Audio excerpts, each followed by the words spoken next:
अस्सलामुअलैकुम। Welcome to paradise college. Dear student, कल हमने थर्मोकेमिस्ट्री चैप्टर स्टार्ट किया था और उसमें हमने कल इंट्रोडक्शन को डिस्कस किया था। आज हम इसका next article spontaneous and non spontaneous process discuss करेंगे। स्पॉन्टेनियस और नॉन स्पॉन्टेनियस को प्रोसेस का भी नाम दे सकते हैं हम, और इसको रिएक्शंस का भी नाम दे देते हैं। स्पॉन्टेनियस प्रोसेस या स्पॉन्टेनियस रिएक्शंस क्या होता है? ऐसा प्रोसेस है जो अपनी मदद आप खुद ब खुद टेक प्लेस हो जाए बगैर किसी बैरूनी मदद के, without any external help, without any external assistance. तो ऐसा प्रोसेस कहलाता है स्पॉन्टेनियस प्रोसेस। तो अब हम इसकी डेफिनेशन अगर राइट करें तो किस तरह इसकी डेफिनेशन लिखेंगे? Such process which take place on its own without any external assistance.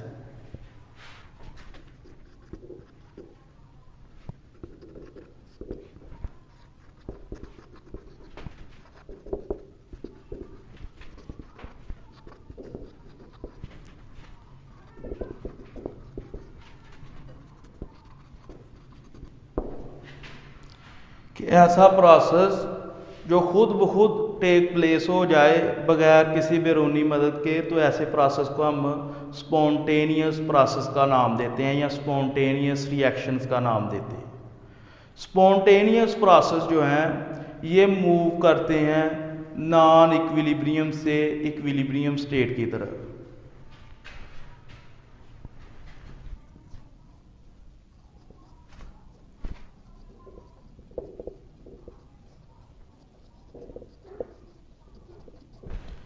Non equilibrium state unstable state है और इक्विलिब्रियम स्टेट जो है वो स्टेबल स्टेट है। इसलिए स्पॉन्टेनियस रिएक्शन या स्पॉन्टेनियस प्रोसेस जो है वो नॉन इक्विलिब्रियम से इक्विलिब्रियम स्टेट की तरफ ट्रैवल करेंगे टू अटेन स्टेबिलिटी। अगर हम इसकी प्रॉपर्टीज की बात करें, करैक्टरिस्टिक्स की बात करें, तो स्पॉन्टेनियस प्रोसेस रियल प्रोसेस होता है।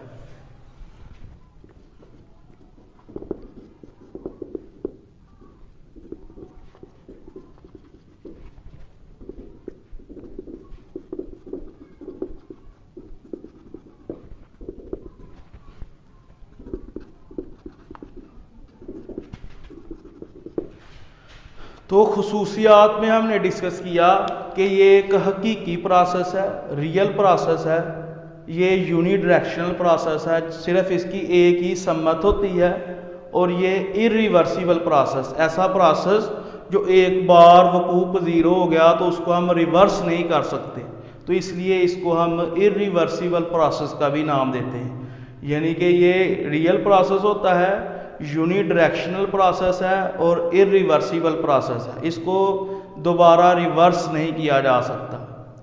अब इसकी एग्जांपल्स हैं।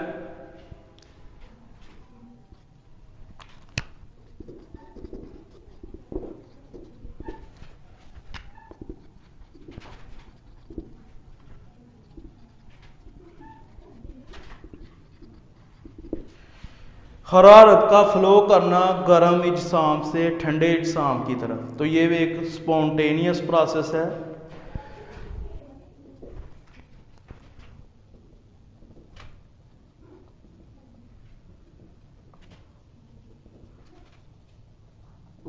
इसी तरह पानी का ऊंचले दर्जे से नीचले दर्जे की तरफ मूव करना भी स्पॉन्टेनियस प्रोसेस या स्पॉन्टेनियस रिएक्शंस की एग्जांपल्स है।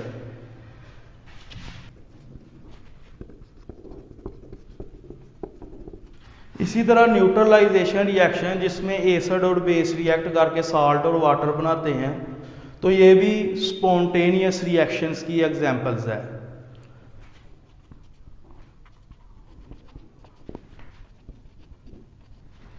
इसी तरह जब जिंक मेटल को कॉपर सल्फेट के सोल्यूशन के साथ रिएक्ट करवाया जाए तो जिंक सल्फेट और कॉपर बनता है, तो ये भी स्पॉन्टेनियस प्रोसेस की एग्जांपल्स है।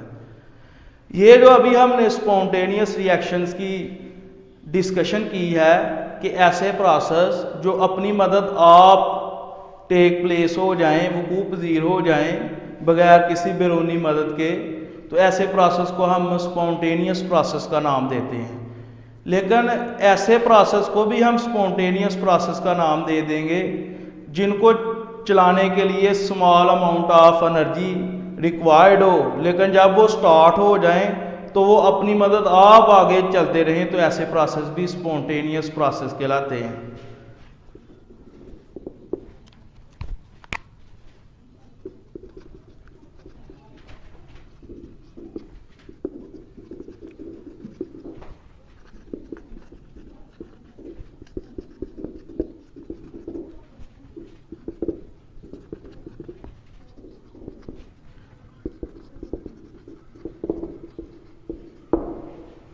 तो ऐसे प्रोसेस स्पॉन्टेनियस प्रोसेस कहलाएंगे जिनको स्टार्ट करने के लिए small amount of energy required होगी, लेकिन जब वो स्टार्ट हो जाएंगे तो वो अपनी मदद आप चलते रहेंगे, तो ऐसे प्रोसेस को भी हम स्पॉन्टेनियस प्रोसेस का नाम दे देंगे। इस केस वाले जो स्पॉन्टेनियस प्रोसेस हैं या स्पॉन्टेनियस रिएक्शंस हैं, उसकी एग्जांपल अगर हम डिस्कस करें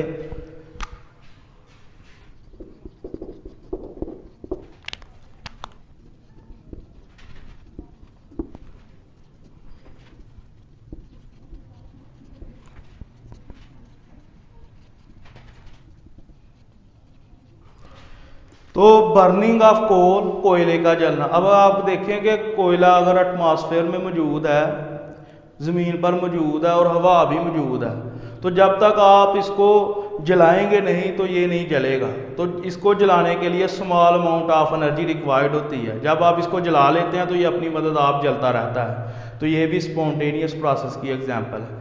इसी तरह मोमबत्ती का जलना, कैंडल का बर्न होना, कि कैंडल पड़ी हुई है, जब तक आप उसको small amount of energy required ना देंगे, जब तक आप उसको एनर्जी प्रोवाइड नहीं करेंगे तो वो बर्न नहीं होगी। तो जब वो बर्न हो जाए तो अपनी मदद आप जलती रहती है, तो ये भी स्पॉन्टेनियस प्रोसेस की एग्जांपल्स है।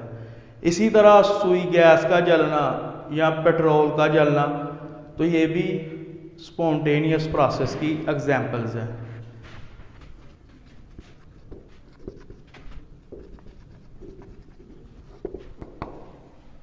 अब हम डिस्कस करेंगे नॉन स्पॉन्टेनियस प्रोसेस या non spontaneous reaction. Non spontaneous process क्या होते हैं? Reverse of spontaneous process. अगर हम स्पॉन्टेनियस प्रोसेस को रिवर्स कर दें तो वो नॉन स्पॉन्टेनियस प्रोसेस कहलाएंगे। तो अगर इसकी हम डेफिनेशन लिखना चाहें तो किस तरह लिखेंगे?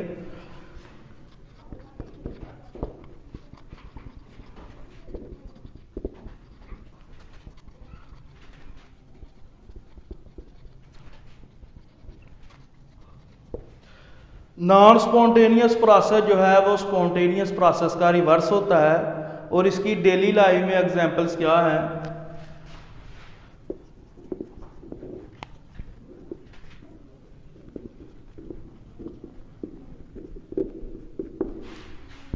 पानी का ऊपर वाले दर्जे की तरफ मूव करना। अब हमने हमेशा ये देखा हुआ है कि पानी हमेशा हायर लेवल से लोअर लेवल की तरफ ट्रैवल करता है, लेकिन अगर आपने इसको रिवर्स करना है, वाटर को लोअर लेवल से हायर लेवल की तरफ मूव करवाना है, तो आपको एनर्जी प्रोवाइड करना पड़ेगी। तो ये नॉन स्पॉन्टेनियस प्रोसेस कहलाएगा। इसी तरह सेकंड एग्जांपल है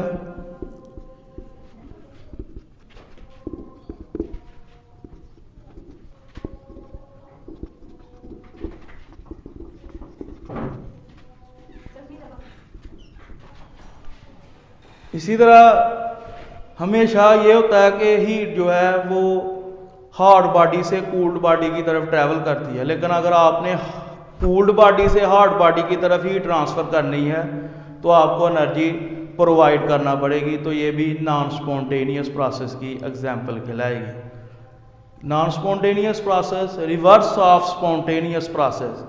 स्पॉन्टेनियस में कोई भी रिएक्शन या प्रोसेस जो है वो अपनी मदद आप टेक प्लेस हो जाता है without providing energy, without providing any help. लेकिन non spontaneous process take place होता है, प्रोसीड होता है with the applying of external help या एक्सटर्नल असिस्टेंस, या अगर इसको सिंपल कहें तो reverse of spontaneous process called non spontaneous process. और इसकी examples pumping of water at uphill, flow of heat from cooled interior part of refrigerator to hot surrounding, कि cooled body से अगर हमने हॉट बॉडी की तरफ हीट ट्रांसफ़र करनी है तो हमें एनर्जी प्रोवाइड करना पड़ेगी, तो ये प्रोसेस कहलाएगा नॉन स्पॉन्टेनियस प्रोसेस।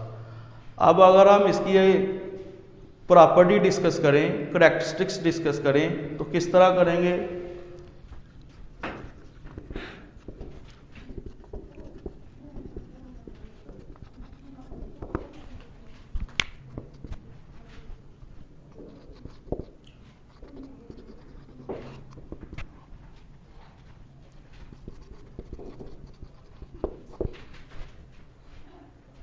हकीकी, जिसे हम कहते हैं कि हकीकी तौर पर ये प्रोसेस नहीं है, ये एक इमेजिन प्रोसेस है या इमेजिनरी प्रोसेस है, और ये एक रिवर्सिबल प्रोसेस है। इसको हम रिवर्स कर सकते हैं। एक बार ये टेक प्लेस हो गया तो दोबारा इसको जो है वो रिवर्स किया जा सकता है इस प्रोसेस को। तो ये रिवर्सिबल प्रोसेस है और एक इमेजिनरी प्रोसेस है, ये इसकी खुसूसियात है।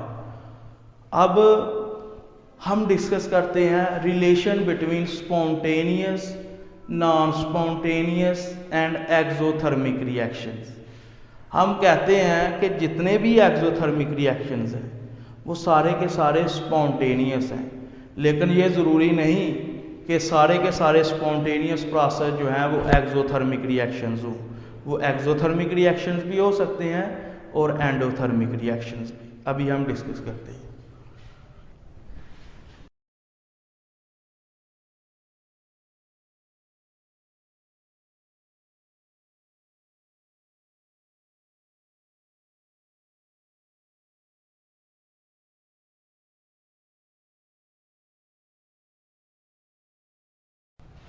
Relationship between exothermic, endothermic and spontaneous and non-spontaneous process।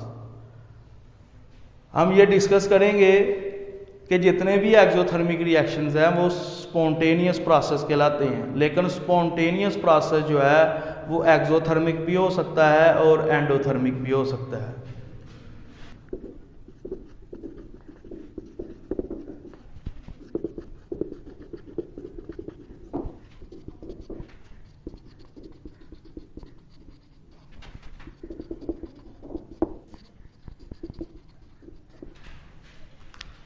All exothermic reactions are spontaneous process, but spontaneous process are either exothermic reactions or endothermic reaction। कि जितने भी spontaneous process होंगे वो या तो exothermic होंगे या endothermic।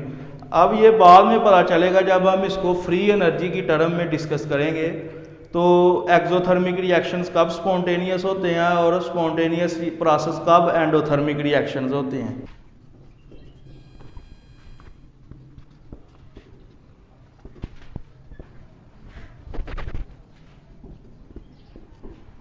अब ये देखें एवेपोरेशंस ऑफ वाटर, वाटर का लिक्विड स्टेट से गैशियस स्टेट में कन्वर्ट होना एवेपोरेशन प्रोसेस है। अब ये जो वाटर लिक्विड स्टेट से गैशियस स्टेट में कन्वर्ट हो रहा है, ये खुद ब खुद हो रहा है एवेपोरेशन इसकी, इसलिए ये स्पॉन्टेनियस प्रोसेस कहलाएगा। लेकिन रिएक्शंस क्या होगा, इसको कन्वर्ट करने के लिए लिक्विड स्टेट से गैशियस स्टेट में 44.0 kilo joule mole energy required है। तो इसलिए प्रोसेस ये जो है वो स्पॉन्टेनियस है और रिएक्शन ये जो है एंडोथर्मिक है।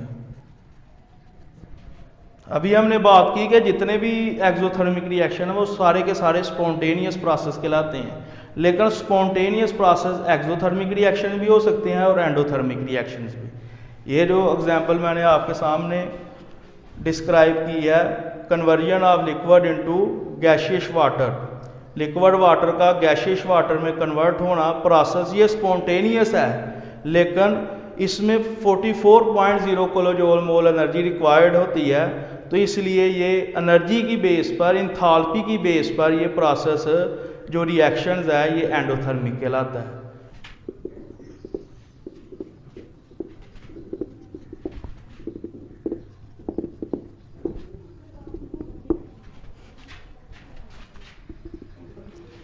अब ये देखें, dissolution of ammonium chloride into water, जब हम नुशादर या अमोनियम क्लोराइड को वाटर में डिजॉल्व करते हैं तो इसकी डेजुलेशन जो है वो विदाउट एनी एक्सटर्नल असिस्टेंट, ये अपनी मदद आप जो है वो वाटर में डिजॉल्व हो जाता है।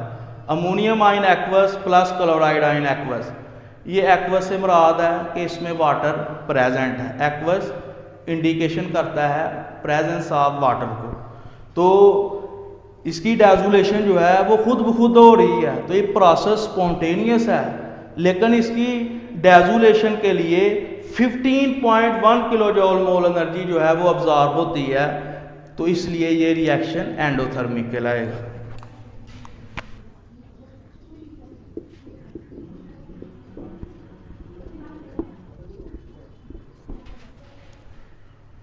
अब हम डिटेक्शन करेंगे, प्रिडिक्शंस करेंगे कि कौन सा प्रोसेस जो है वो स्पॉन्टेनियस कहलाता है और कौन सा प्रोसेस जो है वो नॉन स्पॉन्टेनियस प्रोसेस कहलाता है, यानी कि predictions of spontaneous and non spontaneous process.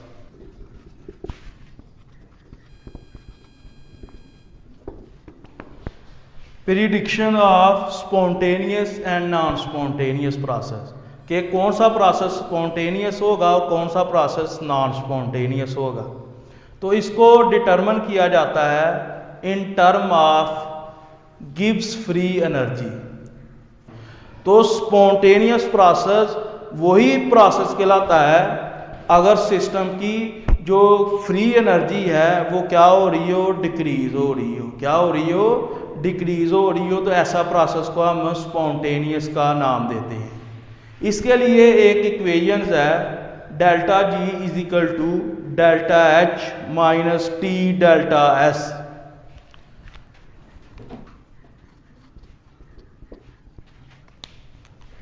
ये जो डेल्टा जी है ये इंडिकेट कर रहा है change in Gibbs free energy of system, delta H enthalpy change of system और delta S entropy change of system को। इसमें delta ji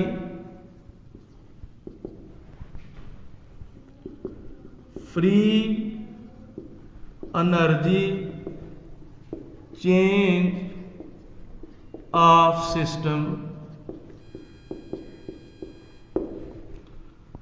delta H enthalpy change of system और डेल्टा एस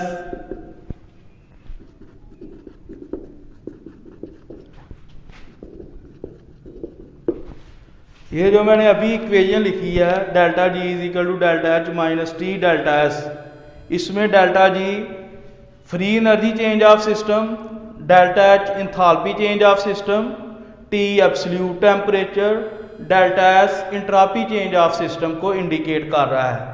यही इक्वेशन इंडिकेट करेगी कि कौन सा process spontaneous है, कौन सा प्रोसेस नॉन स्पॉन्टेनियस है। तो अगर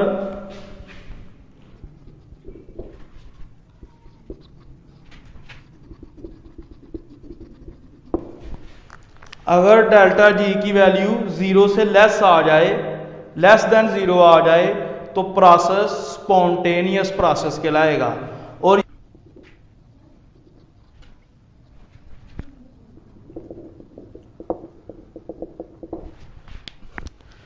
कि अगर डेल्टा जी की वैल्यू 0 आ जाए तो प्रोसेस ना स्पॉन्टेनियस होगा और ना ही नॉन स्पॉन्टेनियस, और प्रोसेस किस पर एस्टेब्लिश हो जाएगा, इक्विलिब्रियम एस्टेब्लिश हो जाएगा इस स्टेट पर।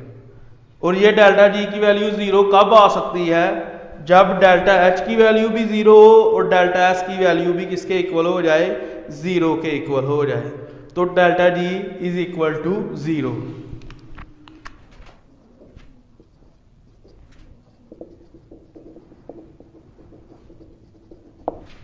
इसी तरह थर्ड क्राइटेरिया है कि अगर डेल्टा जी की वैल्यू 0 से ग्रेटर देन हो जाए तो इसका मतलब है कि ये प्रोसेस क्या कहलाएगा, नॉन स्पॉन्टेनियस प्रोसेस। और डेल्टा जी की वैल्यू 0 से कब ग्रेटर देन होगी, जब डेल्टा एच ग्रेटर देन 0 हो और डेल्टा एस लेस देन 0 हो। तो ये एक क्राइटेरिया है to predict whether the process is spontaneous और नॉन स्पॉन्टेनियस।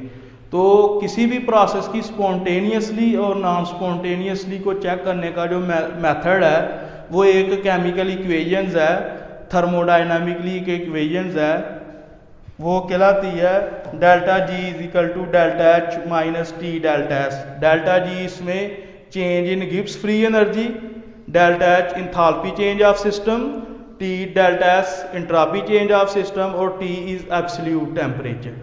अगर डेल्टा जी की वैल्यू लेस दैन 0 आ जाए तो प्रोसेस स्पॉन्टेनियस, अगर डेल्टा जी इक्वल आ जाए 0 के तो प्रोसेस ना स्पॉन्टेनियस होगा और ना ही नॉन स्पॉन्टेनियस, बल्कि उस स्टेज पर इक्विलिब्रियम एस्टेब्लिश हो जाएगा। इसी तरह अगर डेल्टा जी की वैल्यू ग्रेटर देन 0 हो जाए तो प्रोसेस नॉन स्पॉन्टेनियस कहलाएगा। आई होप कि आपको ये आर्टिकल समझ आ गया होगा। तो इंशाल्लाह कल हम डिस्कस करेंगे system surrounding and state functions.